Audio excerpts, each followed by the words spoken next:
ರಂಜಿತ್ ತನ್ನ ತಂಗಿ ಸೀತೆಯ ಪ್ರತಿಭೆಯನ್ನು ಜಗತ್ತಿಗೆ ತೋರಿಸಲು ಆ ನೃತ್ಯದ ವಿಡಿಯೋವನ್ನು ರಾಜಗುರು ಕಲಾರತ್ನ ಪ್ರಶಸ್ತಿಗೆ ಕಳುಹಿಸಿಕೊಟ್ಟಿದ್ದ. ಆದರೆ ಸೀತೆ ತನ್ನ ಹಳ್ಳಿಯ ಕಟ್ಟುಪಾಡುಗಳು ಮತ್ತು ಮೂಢನಂಬಿಕೆಗಳಿಗೆ ಹೆದರಿ ಅಣ್ಣನ ಮುಖ ವಿಡಿಯೋದಲ್ಲಿ ಕಾಣಿಸುವುದು ಬೇಡ ಎಂದು ಹಠ ಹಿಡಿದಿದ್ದರಿಂದಲೇ ರಂಜಿತ್ ಅವಳ ಮುಖಕ್ಕೆ ಮುಸುಕು ಹಾಕಿ ವಿಡಿಯೋ ಚಿತ್ರೀಕರಿಸಿದ್ದ. ರಂಜಿತ್ನ ಮನಸ್ಸಿನಲ್ಲಿ ದೊಡ್ಡದೊಂದು ಪ್ಲಾನ್ ಇತ್ತು. ಅಭಿಮನ್ಯು ತನ್ನ ತಂಗಿಯನ್ನು ದುರ್ಬಲಳು ಎಂದು ಸವಾಲು ಹಾಕಿದ್ನಲ್ಲ, ಅಭಿಮನ್ಯುವಿಗೆ ಅದು ತನ್ನದೇ ಗೆಳೆಯನ ಹಳ್ಳಿ ಎಂದು ತಿಳಿದರೆ ಅವನು ಖಂಡಿತವಾಗಿಯೂ ಅಲ್ಲಿಗೆ ಬರುತ್ತಾನೆ. ಅಲ್ಲಿ ಸೀತೆಯ ನೇರ ಮುಖಾಮುಖಿ ಮಾಡಿಸಿ ಅವಳ ಕಲೆ ಮತ್ತು ಧೈರ್ಯದ ಪರಿಚಯ ಮಾಡಿಸಬೇಕು. ತನ್ನ ತಂಗಿ ವೀಕ್ ಅಲ್ಲ ಎಂಬುದನ್ನು ನಿರೂಪಿಸಲೇಬೇಕು ಎಂದು ರಂಜಿತ್ ಕಾಯುತ್ತಿದ್ದ. ಅದಕ್ಕೆ ತಕ್ಕಂತೆ ವಿಧಿ ಈಗ ರಂಜಿತ್ಗೆ ಒಂದು ಒಳ್ಳೆಯ ಅವಕಾಶವನ್ನು ಮಾಡಿಕೊಟ್ಟಿತ್ತು. ಮಾರನೇ ದಿನ ಬೆಳಿಗ್ಗೆ ಬೆಂಗಳೂರಿನ ರಾಜಗುರು ಕಚೇರಿಯಲ್ಲಿಯೇ ಅಭಿಮನ್ಯು ಮತ್ತು ರಾಮ್ ಇಬ್ಬರು ಕ್ಯಾಬಿನ್ನಲ್ಲಿ ಕುಳಿತಿದ್ದರು. ಅಷ್ಟರಲ್ಲೇ ಮುಖ ಮಾಡಿ ದೊಡ್ಡದೊಂದು ನಗು ಹೊತ್ತು ರಂಜಿತ್ ಒಳಗೆ ಬಂದನು. ಇಬ್ಬರ ಮುಂಭಾಗದಲ್ಲಿ ಬಂದು ನಿಂತ ರಂಜಿತ್, ಅಭಿರಾಮ್, ನಾಳಿದ್ದು ನಮ್ಮ ಊರಿನಲ್ಲಿ ಮಾರಿ ಹಬ್ಬದ ದೊಡ್ಡ ಜಾತ್ರೆ ಇದೆ. ಇಡೀ ಊರೇ ಸಂಭ್ರಮದಲ್ಲಿರುತ್ತದೆ. ನೀವಿಬ್ಬರು ನನ್ನ ಜೊತೆ ನಮ್ಮ ಊರಿಗೆ ಬರಲೇಬೇಕು. ನಾನು ಯಾವುದೇ ನೆಪ ಕೇಳಲ್ಲ ಎಂದು ಪ್ರೀತಿಯಿಂದ ಆಮಂತ್ರಣ ನೀಡಿದನು. ರಾಮ್ ತಕ್ಷಣ ನಗುತ್ತಾ, ಲೋ ರಂಜು, ನನಗೆ ಬರಬೇಕು ಅಂತ ತುಂಬಾ ಆಸೆ ಇದೆ ಕಣೋ. ಆದರೆ ನನಗೆ ನಾಳಿದ್ದು ಒಂದು ಮುಖ್ಯವಾದ ವೈಯಕ್ತಿಕ ಕೆಲಸವಿದೆ. ನೀವಿಬ್ರು ಹೊರಡಿ, ನಾನು ಆ ಕೆಲಸ ಮುಗಿಸ್ಕೊಂಡು ನೇರವಾಗಿ ಜಾತ್ರೆಗೆ ಬರ್ತೀನಿ ಎಂದನು. ರಂಜಿತ್ ಕೊಂಚ ನಿರಾಶೆಯಿಂದ ಅಭಿಮನ್ಯುವಿನ ಕಡೆ ತಿರುಗಿ, ಅಭಿ, ನೀನಾದರೂ ಬರಲೇಬೇಕು ಎಂದನು. ಅಭಿಮನ್ಯು ಕುರ್ಚಿಯಲ್ಲಿ ಆರಾಮಾಗಿ ಒರಗಿಕೊಳ್ಳುತ್ತಾ ಯೋಚಿಸಿದ. ರಂಜಿತ್ನ ಊರು ಎಂದರೆ ರಾಜಗುರು ಪ್ರಶಸ್ತಿಗೆ ಮುಖ ಮುಚ್ಚಿಕೊಂಡು ನೃತ್ಯದ ವಿಡಿಯೋ ಕಳುಹಿಸಿದ ಆ ಸೀತೆ ಇರುವ ಊರು. ಅಭಿಮನ್ಯುವಿಗೆ ರಂಜಿತ್ನ ಪ್ಲಾನ್ ಗೊತ್ತಿರಲಿಲ್ಲ. ಅವನು ಮನಸ್ಸಿನಲ್ಲೇ ಅಂದ್ಕೊಂಡ, ಇದೇ ಒಳ್ಳೆ ಟೈಮ್. ರಂಜಿತ್ಗೆ ಗೊತ್ತಿಲ್ಲದಂತೆ ಅವನ ಹಳ್ಳಿಗೆ ಹೋಗಿ ಆ ಮುಸುಕು ಧರಿಸಿದ ಸೀತೆಯ ಅಸಲಿ ಮುಖವಾಡವನ್ನು ಕಳಚಬಹುದು. ಅವಳು ಎಷ್ಟು ದುರ್ಬಲಳು ಅಂತ ಇವನಿಗೆ ಸಾಬೀತುಪಡಿಸಬಹುದು. ಅಭಿಮನ್ಯು ಮುಖದಲ್ಲಿ ಗಂಭೀರತೆ ನಡೆಸುತ್ತಾ, ಸರಿ ರಂಜಿತ್, ರಾಮ್ ಬರಹೋದರೆ ಏನಂತೆ, ನಾನು ನಿನ್ನ ಜೊತೆ ನಿನ್ನ ಊರಿಗೆ ಬರ್ತೀನಿ ಎಂದು ಒಪ್ಪಿಕೊಂಡನು. ಗೆಳೆಯ ಒಪ್ಪಿದ್ದನ್ನು ನೋಡಿ ರಂಜಿತ್ ಒಳಗೊಳಗೆ ಸಂಭ್ರಮಿಸಿದ. ತನ್ನ ಪ್ಲಾನ್ ವರ್ಕೌಟ್ ಆಗ್ತಿದೆ ಎಂದು ರಂಜಿತ್ಗೆ ಖುಷಿಯಾದರೆ ಸೀತೆಯನ್ನು ಸೋಲಿಸಬಹುದು ಎಂದು ಅಭಿಮನ್ಯು ಬೀಗುತ್ತಿದ್ದ. ಮಾರನೇ ದಿನವೇ ಅಭಿಮನ್ಯು ಮತ್ತು ರಂಜಿತ್ ಇಬ್ಬರು ಹಳ್ಳಿಯ ಕಡೆಗೆ ಪ್ರಯಾಣ ಬೆಳೆಸಿದರು. ಅಭಿಮನ್ಯು ತನ್ನ ಐಷಾರಾಮಿ ರೇಂಜ್ ರೋವರ್ ಕಾರನ್ನು ತಾನೇ ಡ್ರೈವ್ ಮಾಡುತ್ತಾ ಹಳ್ಳಿಯ ಮಣ್ಣಿನ ರಸ್ತೆಗೆ ಪ್ರವೇಶಿಸಿದನು. ಕಾರು ಹಳ್ಳಿಯ ಗಡಿಯನ್ನು ದಾಟಿ ಊರಿನ ಪ್ರಸಿದ್ಧ ದೇವಸ್ಥಾನದ ಮುಂಭಾಗಕ್ಕೆ ಬರುತ್ತಿದ್ದಂತೆ ಟನ್ ಟನ್ ಟನ್ ದೇವಸ್ಥಾನದ ದೊಡ್ಡ ಗಂಟೆಗಳ ಧ್ವನಿ ಇಡೀ ವಾತಾವರಣದಲ್ಲಿ ಮೊಳಗಿತ್ತು. ತಂಗಾಳಿ ಬೀಸುತ್ತಾ ಹಳ್ಳಿಯ ಹಸಿರಿನ ನಡುವೆ ಆ ದೇವಸ್ಥಾನದ ಗಂಟೆಯ ನಾದ ಕೇಳಿದಾಗ ಸದಾ ಕೋಪದಲ್ಲೇ ಇರುತ್ತಿದ್ದ ಅಭಿಮನ್ಯುವಿಗೆ ಒಮ್ಮೆಲೆ ಏನೋ ಒಂದು ವಿಚಿತ್ರವಾದ ನಿರಾಳತೆ ಅನುಭವವಾಯಿತು. ಯಾವುದೋ ಒಂದು ಪಾಸಿಟಿವ್ ವೈಬ್ ಅವನ ಇಡೀ ದೇಹವನ್ನು ಆವರಿಸಿದಂತಾಯಿತು. ಕಾಲಿನ ಗ್ಲಾಸ್ ಇಡಿಸಿ ಆ ಹಳ್ಳಿಯ ಮಣ್ಣಿನ ಸುವಾಸನೆಯನ್ನು ಅವನು ಆಶ್ಚರ್ಯದಿಂದ ಆಸ್ವಾದಿಸಿದನು. ಕಾರು ಕೃಷ್ಣೇಗೌಡರ ಹಳ್ಳಿಯ ಆ ದೊಡ್ಡ ಮನೆಯ ಮುಂಭಾಗದಲ್ಲಿ ಬಂದು ನಿಂತಿತ್ತು. ಕಾರಿನಿಂದ ಇಳಿದ ಅಭಿಮನ್ಯುನ ಗಾಂಭೀರ್ಯ ಮತ್ತು ಕೋಟ್ಯಾಂತರ ರೂಪಾಯಿ ಒಡೆಯನ ಲುಕ್ ಕಂಡು ಹಳ್ಳಿಯ ಜನರೆಲ್ಲ ಆಶ್ಚರ್ಯದಿಂದ ನೋಡ್ತಿದ್ರು. ಮನೆಯ ಒಳಗೆ ಬರುತ್ತಿದ್ದಂತೆ ರಂಜಿತ್ ಹೆಮ್ಮೆಯಿಂದ ತನ್ನ ಇಡೀ ಕುಟುಂಬವನ್ನು ಪರಿಚಯಿಸಲು ಆರಂಭಿಸಿದನು. ಅಭಿ, ಇವರು ನಮ್ಮ ತಾತ ಕೃಷ್ಣೇಗೌಡರು, ನಮ್ಮ ಅಜ್ಜಿ ಗಂಗಮ್ಮ, ಇವರು ನಮ್ಮ ಚಿಕ್ಕಪ್ಪ ಕನಕ ಎಂದು ಎಲ್ಲರನ್ನೂ ಪರಿಚಯಿಸಿದನು. ಹಳ್ಳಿಯ ಹಿರಿಯರು ಅಭಿಮನ್ಯುವನ್ನು ಅತ್ಯಂತ ಪ್ರೀತಿ ಮತ್ತು ಗೌರವದಿಂದ ಬಳಿ ಮಾಡಿಕೊಂಡರು, ಮುದ್ದಾದ ಆತಿಥ್ಯ ನೀಡಿದರು. ಆದರೆ ಅಭಿಮನ್ಯು ಕಣ್ಣುಗಳು ಮಾತ್ರ ಮನೆಯ ಹಜಾರದಲ್ಲೆಲ್ಲ ಆ ದುರ್ಬಲ ಹುಡುಗಿ ಸೀತೆಯನ್ನೇ ಹುಡುಕುತ್ತಿದ್ದವು. ರಂಜಿತ್ಗೂ ತನ್ನ ತಂಗಿಯನ್ನು ಅಭಿಮನ್ಯುವಿಗೆ ಪರಿಚಯಿಸಬೇಕು, ಅವಳ ಧೈರ್ಯವನ್ನು ತೋರಿಸಬೇಕು ಎಂಬ ಆಸೆ ಇತ್ತು. ರಂಜಿತ್ ಸುತ್ತಲೂ ನೋಡಿ, ಅಮ್ಮ, ಸೀತೆ ಎಲ್ಲಿದ್ದಾಳೆ? ಇಲ್ಲಿ ನನ್ನ ಗೆಳೆಯ ಬಂದಿದ್ದಾನೆ, ಅವಳನ್ನು ಒಮ್ಮೆ ಹೊರಗೆ ಕರೆಯಮ್ಮ ಎಂದನು. ಆಗ ರೂಪಾ ಅವರು ಕೊಂಚ ಸಂಕೋಚ ಮತ್ತು ಬೇಸರದಿಂದ, ಅದು ರಂಜು, ಮಧ್ಯಾಹ್ನದ ಸಮಯ ಅಲ್ವಾ, ಊರಿನ ಮಕ್ಕಳೆಲ್ಲ ಟ್ಯೂಷನ್ಗೆ ಬಂದಿದ್ದಾರೆ, ಅವಳು ತನ್ನ ಕೋಣೆಯೊಳಗೆ ಮಕ್ಕಳಿಗೆ ಪಾಠ ಮಾಡ್ತಾ ಇದ್ದಾಳೆ, ಈಗ ಹೊರಗೆ ಬರೋಕೆ ಆಗಲ್ಲಪ್ಪ ಎಂದರು. ರಂಜಿತ್ಗೆ ಅಭಿಮನ್ಯುನ ಎದುರು ಸೀತೆಯನ್ನು ತಕ್ಷಣವೇ ಭೇಟಿ ಮಾಡಿಸಲು ಸಾಧ್ಯವಾಗಲಿಲ್ಲ. ಅಭಿಮನ್ಯು ಮನಸ್ಸಿನಲ್ಲೇ ನಕ್ಕುಕೊಂಡ, ನನ್ನನ್ನು ನೋಡಿ ಹೆದರಿ ಕೋಣೆಯೊಳಗೆ ಅಡಗಿ ಕುಳಿತಿದ್ದಾಳೆ ಅನ್ಸುತ್ತೆ, ದುರ್ಬಲಳು. ಆದರೆ ಆ ಮುಚ್ಚಿದ ಕೋಣೆಯೊಳಗಿಂತ ಸೀತೆ ಮಕ್ಕಳಿಗೆ ಗಂಭೀರವಾದ ಪಾಠ ಮಾಡುತ್ತಿದ್ದ ಧ್ವನಿ ಮೆಲ್ಲನೆ ಹಜಾರಕ್ಕೆ ಕೇಳಿಸಿತ್ತು. ಆ ಧ್ವನಿಯನ್ನು ಕೇಳಿದ ಅಭಿಮನ್ಯುಗೆ ಏನೋ ಒಂದು ಕುತೂಹಲ ಆರಂಭವಾಯಿತು. ಹಳ್ಳಿಯ ಮಾರಿ ಹಬ್ಬದ ಜಾತ್ರೆಯ ದಿನ ಹತ್ತಿರ ಬಂದಿತ್ತು. ಇಡೀ ಊರು ದೀಪಗಳ ಅಲಂಕಾರದಿಂದ ಬಣ್ಣ ಬಣ್ಣದ ತೋರಣಗಳಿಂದ ಕಂಗೊಳಿಸಿತ್ತು. ಆದರೆ ಆ ದೊಡ್ಡ ಮನೆಯ ಒಳಗೆ ಮಾತ್ರ ರಂಜಿತ್ ಹಣೆದ ಚದುರಂಗದಾಟದ ಕೊನೆಯ ಘಟ್ಟ ಸಿದ್ಧವಾಗ್ತಿತ್ತು.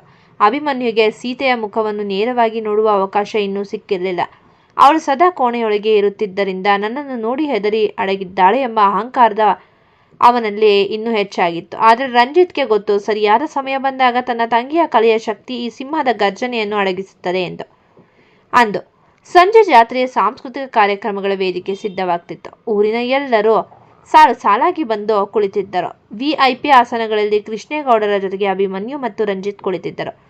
ಕಾರ್ಯಕ್ರಮದ ನಿರೂಪಕ ಮೈಕ್ ಹಿಡಿದು ಅನೌನ್ಸ್ ಮಾಡಿದ, ಮುಂದಿನದಾಗಿ ನಮ್ಮ ಊರಿನ ಹೆಮ್ಮೆ ರಾಜಗುರು ಕಲಾರತ್ನ ಪ್ರಶಸ್ತಿಗೆ ನಾಮನಿರ್ದೇಶನಗೊಂಡಿರುವ ಕಲಾಮಣಿ ಸೀತೆ ಮತ್ತು ಅವರ ಪುಟ್ಟ ತಂಡದಿಂದ ಒಂದು ವಿಶೇಷ ಭರತನಾಟ್ಯ ಪ್ರದರ್ಶನ. ಸೀತೆ ಎಂಬ ಹೆಸರು ಕೇಳುತ್ತಿದ್ದಂತೆ ಅಭಿಮನ್ಯು ಅಲರ್ಟ್ ಆದನು. ಕುರ್ಚಿಯಲ್ಲಿ ನೆಟ್ಟಗೆ ಕುಳಿತು, ನೋಡೋಣ ನಿನ್ನ ತಂಗಿ ಮುಸುಕು ಧರಿಸಿ ಹೇಗೆ ನೃತ್ಯ ಮಾಡ್ತಾಳೆ ಅಂತ ಎಂದು ರಂಜಿತ್ಗೆ ಸವಾಲಿನಂತೆ ನಕ್ಕನು. ರಂಜಿತ್ ಏನು ಮಾತನಾಡದೆ ಕೇವಲ ಮುಗುಳ್ನಕ್ಕನು. ವೇದಿಕೆಯ ಮೇಲಿನ ದೀಪಗಳು ಆಫ್ ಆದವು. ಹಿನ್ನೆಲೆಯಲ್ಲಿ ಭೀಕರವಾದ ಶಿವತಾಂಡವದ ಸಂಗೀತ ಮತ್ತು ಡಮರುಗ ಜಗಾಟೆಯ ಸಪ್ಪಳ ಆರಂಭವಾಯಿತು. ದೀಪಗಳು ಒಮ್ಮೆಲೆ ಆನ್ ಆದಾಗ ವೇದಿಕೆಯ ಮಧ್ಯದಲ್ಲಿ ಸೀತೆ ನಿಂತಿದ್ದಳು. ಇಂದು ಅವಳ ಮುಖಕ್ಕೆ ಯಾವುದೇ ಮುಸುಕಿರಲಿಲ್ಲ. ಹಳ್ಳಿಯ ಕಟ್ಟುಪಾಡುಗಳನ್ನು, ಮೂಢನಂಬಿಕೆಯ ಬೇಲಿಗಳನ್ನು ಕಳಚಿ ಎಸೆದು ಸಾಕ್ಷಾತ್ ರೌದ್ರಾವತಾರದ ದುರ್ಗೆಯಂತೆ ಅವಳು ಕಣ್ಣು ಬಿಟ್ಟಿದ್ದಳು. ಕೆಂಪು ಮತ್ತು ಹಳದಿ ಬಣ್ಣದ ನೃತ್ಯ ಉಡುಪು, ಕೈಯಲ್ಲಿ ಸಾಂಕೇತಿಕ ತ್ರಿಶೂಲ, ಹಣೆಯ ಮೇಲೆ ದೊಡ್ಡದೊಂದು ಕೆಂಪು ಕುಂಕುಮದ ಬೊಟ್ಟು. ಅವಳ ಕಣ್ಣುಗಳಲ್ಲಿ ತೇಜಸ್ಸು ಮತ್ತು ಸಮಾಜದ ಮೇಲಿನ ಆಕ್ರೋಶ ಒಟ್ಟಿಗೆ ಕಾಣ್ತಿತ್ತು. ಗೆಜ್ಜೆಯ ನಾದ ತಕದಿಮಿ ತಕಜಣು ಎಂದು ಇಡೀ ಮೈದಾನವನ್ನು ನಡುಗಿಸಿತ್ತು. ಸೀತೆ ನೃತ್ಯ ಮಾಡಲು ಆರಂಭಿಸಿದಳು. ಅವಳ ಒಂದೊಂದು ಹೆಜ್ಜೆಯಲ್ಲೂ ದೃಢತೆ ಇತ್ತು. ಒಂದೊಂದು ಭಾವನೆಯಲ್ಲೂ 10 ವರ್ಷಗಳ ನೋವು ಮತ್ತು ಅದನ್ನು ಮೆಟ್ಟಿ ನಿಂತ ಸ್ವಾಭಿಮಾನ ಎದ್ದು ಕಾಣ್ತಿತ್ತು. ಅಭಿಮನ್ಯು ವೇದಿಕೆಯತ್ತ ನೋಡಿದವನು ಹಾಗೆ ಸ್ತಬ್ಧನಾದ. ಅವನ ಕೈಯಲ್ಲಿದ್ದ ನೀರಿನ ಬಾಟಲಿ ಕೆಳಗೆ ಬಿದ್ದರೂ ಅವನಿಗೆ ಅರಿವಾಗಲಿಲ್ಲ. ಮುಸುಕಿನ ಹಿಂದೆ ಅಡಗಿದ್ದವಳೆ ಅಂದುಕೊಂಡ ಹುಡುಗಿ ಇಷ್ಟೊಂದು ಧೈರ್ಯವಾಗಿ ರೌದ್ರಾವತಾರವನ್ನು ತಾಳಿ ಜಗತ್ತನ್ನೇ ಎದುರಿಸಿ ನೃತ್ಯ ಮಾಡ್ತಾಳೆ ಎಂದು ಅವನು ಕನಸಿನಲ್ಲೂ ಊಹಿಸಿರಲಿಲ್ಲ. ಅವಳ ಕಣ್ಣುಗಳ ತೀಕ್ಷ್ಣತೆ ನೇರವಾಗಿ ಅಭಿಮನ್ಯುವಿನ ಅಹಂಕಾರದ ಎದೆಗೆ ನಾಟುತ್ತಿತ್ತು. ಸುತ್ತಲೂ ಇದ್ದ ಊರಿನ ಜನ ಸೀತೆಯನ್ನು ಅಮಂಗಲ ಅಂದಿದ್ದ ಭಾಗ್ಯಮ್ಮ ಸೇರಿದಂತೆ ಎಲ್ಲರೂ ಸೀತೆಯ ಆ ದಿವ್ಯ ರೂಪ ಮತ್ತು ಕಲೆಗೆ ಮಾರು ಹೋಗಿ ಎದ್ದು ನಿಂತು ಚಪ್ಪಾಳೆ ತಟ್ಟುತ್ತಿದ್ದರು. ನೃತ್ಯ ಮುಗಿಯುತ್ತಿದ್ದಂತೆ ಇಡೀ ಮೈದಾನದಲ್ಲೇ ಚಪ್ಪಾಳೆ ಸದ್ದು ಮೊಳಗಿತು. ಸೀತೆ ವೇದಿಕೆಯ ಮೇಲಿಂದ ಕೆಳಗೆ ಇಳಿದು ಅಣ್ಣ ರಂಜಿತ್ನ ಹತ್ತಿರ ಬಂದಳು. ಅವಳ ಮುಖದಲ್ಲಿ ನೃತ್ಯ ಮಾಡಿದ ಆಯಾಸಕ್ಕಿಂತ ಹೆಚ್ಚಾಗಿ ಗೆಲುವಿನ ನಗು ಇತ್ತು. ರಂಜಿತ್ ಅಭಿಮನ್ಯುನ ಕಡೆ ತಿರುಗಿ, ಅಭಿ, ಇವಳೇ ನನ್ನ ತಂಗಿ ಸೀತೆ. ಮುಸುಕು ಧರಿಸಿ ನೃತ್ಯ ಮಾಡಿದ ವಿಡಿಯೋನ ನೋಡಿದ ತಕ್ಷಣ ಇವಳನ್ನು ದುರ್ಬಲಳು ಅಂದೆ ಅಲ್ವಾ? ಈಗ ಹೇಳು, ಇವಳ ಕಣ್ಣುಗಳಲ್ಲಿ ನಿನಗೆ ಎಲ್ಲಾದರೂ ಭಯ ಕಾಣಿಸ್ತಾ ಇದೆಯಾ? ಇವಳ ಕಲೆಯ ಮುಂದೆ ನಿನ್ನ ಅಹಂಕಾರ ದೊಡ್ಡದಾ ಎಂದು ಗಂಭೀರವಾಗಿ ಕೇಳಿದನು. ಅಭಿಮನ್ಯು ನಿಧಾನವಾಗಿ ಕುರ್ಚಿಯಿಂದ ಎದ್ದು ನಿಂತನು. ಸದಾ ಕೋಪದಿಂದ ಕೆಂಪಾಗುತ್ತಿದ್ದ ಅವನ ಕಣ್ಣುಗಳಲ್ಲಿ ಇಂದು ಸೀತೆಯ ಕಲೆಯ ಮೇಲಿನ ಗೌರವ ಎದ್ದು ಕಾಣ್ತಿತ್ತು. ಜೀವನದಲ್ಲಿ ಯಾರ ಮುಖದ ಮೇಲೂ ಮೆಚ್ಚುಗೆ ಸೂಚಿಸಿದ ಆ ಕ್ರೋಧದ ಒಡೆಯ ಇನ್ನು ಸೀತೆಯ ಎದುರು ಬಂದು ನಿಂತನು.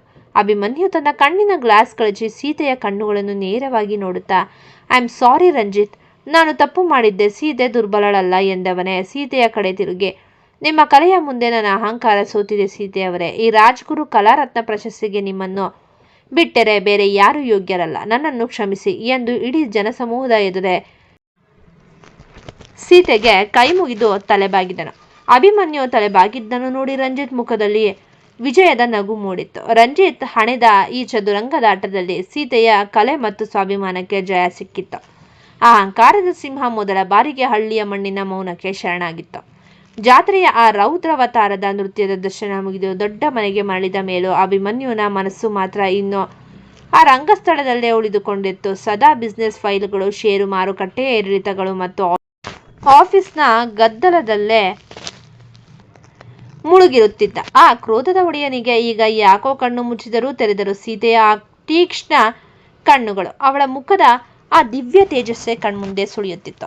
ಜೀವನದಲ್ಲಿ ಯಾವ ಹೆಣ್ಣನ್ನು ತಿರುಗಿ ನೋಡದ ಭಾವನೆಗಳಿಗಿಂತ ಕೇವಲ ಪ್ರಾಕ್ಟಿಕಾಲಿಟಿಗೆ ಬೆಲೆ ಕೊಡುತ್ತಿದ್ದ ಅಭಿಮನ್ಯುಗೆ ಸೀತೆಯ ಮೇಲೆ ಒಂಥರ ವಿಚಿತ್ರವಾದ ಸೆಳೆತ ಶುರುವಾಗಿತ್ತು. ಅದು ಕೇವಲ ಸೌಂದರ್ಯದ ಮೇಲಿನ ವ್ಯಾಮೋಹವಾಗಿರಲಿಲ್ಲ, ಬದಲಿಗೆ ಅವಳಲ್ಲಿದ್ದ ಅಪ್ರತಿಮ ಘನತೆ, ಕಷ್ಟಗಳ ನಡುವೆಯೂ ಅವಳು ಕಾಯ್ದುಕೊಂಡಿದ್ದ ಸ್ವಾಭಿಮಾನ ಅವನನ್ನು ಒಳಗೊಳಗೆ ಕಾಡತೊಡಗಿತ್ತು. ರಂಜಿತ್ ಈ ಮುಂಚೆಯೇ ಆಫೀಸ್ನಲ್ಲಿ ಸೀತೆಯ ದಿನಚರಿಯ ಬಗ್ಗೆ ಪ್ರತಿಯೊಂದನ್ನು ಬಿಡಿಸಿ ಹೇಳಿದ್ದನು. ಅವಳು ಬೆಳಗಿನ ಜಾವ 4 ಗಂಟೆಗೆ ಎದ್ದು ಬಿಡ್ತಾಳೆ. ಅಭಿ ಇಡೀ ಊರು ನಿದ್ರಿಸುವಾಗ ಅವಳು ಎದ್ದು ಅಂಗಳ ಸಾರಿಸಿ ರಂಗೋಲಿ ಇಡ್ತಾಳೆ. ಸೂರ್ಯ ಹುಟ್ಟುವ ಮುನ್ನವೇ ಕತ್ತಲೆ ಕೋಣೆಯೊಳಗೆ ಅಡಗಿ ಬಿಡುತ್ತಾಳೆ ಎಂದು ರಂಜಿತ್ ಹೇಳಿದ ಮಾತುಗಳು ಈಗ ಅಭಿಮನ್ಯುನ ತಲೆಯಲ್ಲಿ ಗಂಟೆ ಬಾರಿಸಿದಂತೆ ಕೇಳಿಸತೊಡಗಿದವು. ಅವಳನ್ನು ಮತ್ತಷ್ಟು ಹತ್ತಿರದಿಂದ ಗಮನಿಸಬೇಕು. ಅವಳ ಆ ಮೌನದ ಜಗತ್ತನ್ನು ಅರ್ಥ ಮಾಡಿಕೊಳ್ಬೇಕು ಎಂಬ ತಡೆಯಲಾಗದ ಕುತೂಹಲ ಅಭಿಮನ್ಯುವಿನಲ್ಲಿ ಜಾಗೃತವಾಯಿತು. ಇಡೀ ಹಳ್ಳಿ ಇನ್ನು ಮಂಜಿನ ಮುಸುಕಿನೊಳಗೆ ತೂಕುಡಿಸುತ್ತಿತ್ತು. ದೊಡ್ಡ ಮನೆಯವರೆಲ್ಲ ಗಾಢ ನಿದ್ರೆಯಲ್ಲಿದ್ದರು. ಆದರೆ ಮೇಲಿನ ಮಹಡಿಯ ಗೆಸ್ಟ್ ರೂಮ್ನಲ್ಲಿದ್ದ ಅಭಿಮನ್ಯುಗೆ ನಿದ್ರೆ ಬರಲಿಲ್ಲ. ರಂಜಿತ್ ಹೇಳಿದ ಸಮಯ ನೆನಪಾಗಿ ಅವನು ನಿಧಾನವಾಗಿ ಎದ್ದು ಯಾರಿಗೂ ಸಪ್ಪಳವಾಗದಂತೆ ಬಾಲ್ಕನಿಗೆ ಬಂದು ಕೆಳಗೆ ನೋಡಿದ. ಇಲ್ಲಿ ಇಡೀ ಅಂಗಳ ಮಬ್ಬು ಕತ್ತಲೆಯಲ್ಲಿ ಮುಳುಗಿದ್ದಾಗ ಕೈಯಲ್ಲಿ ನೀರಿನ ಬಕೆಟ್ ಹಿಡಿದು ಸೀತೆ ನಿಧಾನವಾಗಿ ನಡೆದು ಬರುತ್ತಿದ್ದಳು. ಮಡಿಯಿಂದ ಸ್ನಾನ ಮುಗಿಸಿದ್ದ ಅವಳ ಒದ್ದೆ ಕೂದಲೆಲ್ಲ ಬೆನ್ನ ಮೇಲೆ ಹರಡಿಕೊಂಡಿತ್ತು. ಅವಳು ಅಂಗಳಕ್ಕೆ ನೀರು ಚಿಮುಕಿಸಿ ತಲೆ ಕಚ್ಚದಿಂದ ಸಾರುತ್ತಿರುವುದನ್ನು ಅಭಿಮನ್ಯು ಬಾಲ್ಕನಿಯ ಕಂಬದ ಮರೆಯಲ್ಲಿ ನಿಂತು ಕಣ್ಣಿಕ್ಕನೆ ನೋಡಲಾರಂಭಿಸಿದ್ದ. ಅವಳು ರಂಗೋಲಿ ಡಬ್ಬಿ ಹಿಡಿದು ನೆಲದ ಮೇಲೆ ಕುಳಿತು ಚುಕ್ಕೆಗಳನ್ನು ಇಡುತ್ತಿದ್ದರೆ ಅಭಿಮನ್ಯುಗೆ ತಾನೇನೋ ಒಂದು ಅದ್ಭುತವಾದ ದೃಶ್ಯ ಕಾವ್ಯವನ್ನು ನೋಡುತ್ತಿರುವಂತೆ ಭಾಸವಾಯಿತು. ಕಾರ್ಪೊರೇಟ್ ಜಗತ್ತಿನ ಜಗಮಗಿಸುವ ಬೆಳಕಿನಂತ ಈ ಮುಂಜಾನೆಯ ಶಾಂತ ಪರಿಸರದಲ್ಲಿ ತನ್ಮಯತೆಯಿಂದ ರಂಗೋಲಿ ಬಿಡಿಸುತ್ತಿರುವ ಸೀತೆಯ ಮುಖದಲ್ಲಿನ ಮುಗ್ಧತೆ ಅವನಿಗೆ ಅಪಾರವಾಗಿ ಇಷ್ಟವಾಯಿತು. ಅಂಗಳದ ಕೆಲಸ ಮುಗಿಸಿ ಸೀತೆಯ ಒಳಗಡೆ ಹೋಗುತ್ತಿದ್ದಂತೆ ಅಭಿಮನ್ಯು ಕೂಡ ನಿಧಾನವಾಗಿ ಮೆಟ್ಟಿಲುಗಳನ್ನಿಳಿದು ಕೆಳಗೆ ಬಂದನು. ಹಜಾರದ ಕತ್ತಲೆಯಲ್ಲಿ ನಿಂತು ದೇವರ ಕೋಣೆಯತ್ತ ಗಮನಿಸಿದನು.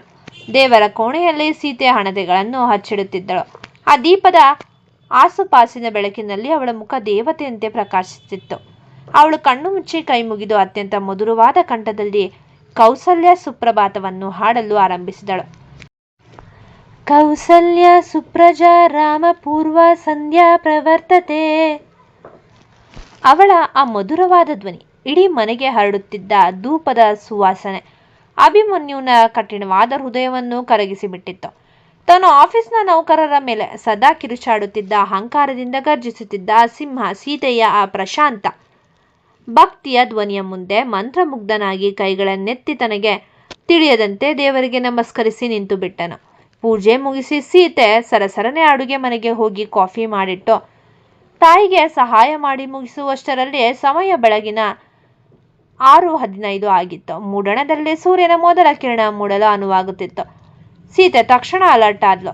ಯಾರ ಕಣ್ಣಿಗೂ ಬೀಳದಂತೆ ತನ್ನ ಕೋಣೆಯ ಕಡೆಗೆ ಹೆಜ್ಜೆ ಹಾಕಿದಳು. ಹಜಾರದ ಪಿಲ್ಲರ್ ಮರೆಯಲ್ಲಿ ನಿಂತಿದ್ದ ಅಭಿಮನ್ಯು ಇದನ್ನೆಲ್ಲ ಗಮನಿಸುತ್ತಲೇ ಇದ್ದನು. ಸೀತೆ ತನ್ನ ಕೋಣೆಯೊಳಗೆ ಹೋಗಿ ದಬ್ ಎಂದು ಬಾಗಿಲು ಹಾಕಿಕೊಂಡ್ಳು. ಬಾಗಿಲು ಮುಚ್ಚಿದ ಸಪ್ಪಳ ಅಭಿಮನ್ಯುನ ಹೃದಯಕ್ಕೆ ಬಡಿದಂತಾಯಿತು.